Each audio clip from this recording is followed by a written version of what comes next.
The Emoji Movie has been named the worst movie of 2017 by many critics. The Emoji Movie is essentially a half self-aware clickbait film that targets and preys on a young demographic. IMDb describes the movie with the logline, Gene, a multi-expressional emoji, sets out on a journey to become a normal emoji.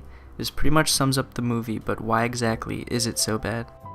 The Emoji Movie fails to have captivating characters with a unique journey.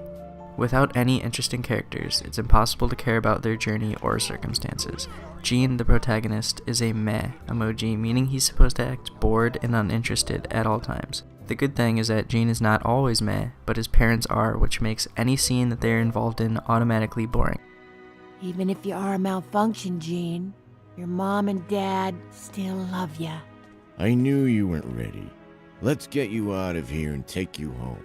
One day, all this will blow over, and everyone will almost forget about what you did. Seriously, who thought that this would be a good idea? Gene's parents mope around and are monotone during the entire film, and they fail to have even one comedic moment.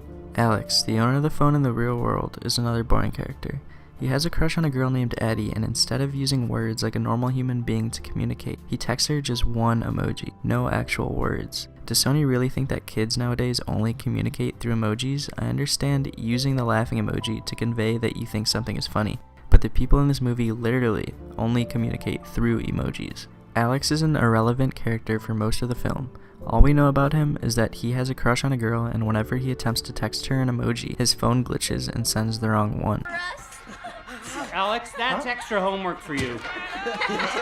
Alex, gonna shake it. Alex, gonna shake it. Alex, gonna shake it. At the end of the film, Alex is in the process of resetting his malfunctioning phone when he sees his crush and decides to text her an emoji, instead of talking to her in real life, even though she is literally a few feet away from him. Alex sends a moving emoji, basically a GIF, and his crush Addie says, "That's a really cool emoji," and automatically wants to go to the dance with him. This is one of the dumbest moments in the film, and it's supposed to be pretty much the climax. Here's me in a gym, here's me in the bathroom! Everybody's talking about themselves.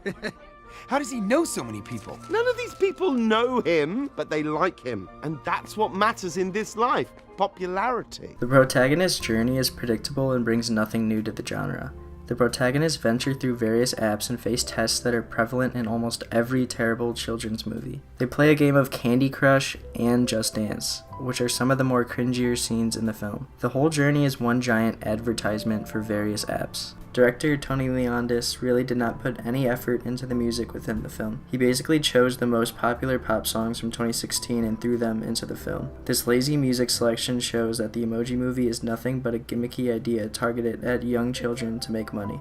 Despite being ripped apart by critics and a collective hatred from people on the internet, the Emoji Movie still brought in $217 million from their $50 million budget. According to Business Insider, Sony believes it was the strategy of not allowing critics to run their reviews until the day the preview showings began. Sony knew their movie was hated and decided to not let critics post reviews until the movie was actually released. This allowed more people to see the movie for themselves and not rely on a Rotten Tomatoes score to decide if the movie was worth seeing. The Emoji Movie introduces a new world and fails to succeed in creating an enjoyable experience because of shallow characters, overused mainstream pop music, predictable plot, and senseless comedy. It's basically a cynical animated film filled with advertising aimed at children. Think this is called a skin. Real teenage boy possibly want to hide from his parents. Just try to keep up. This place can get a little rough.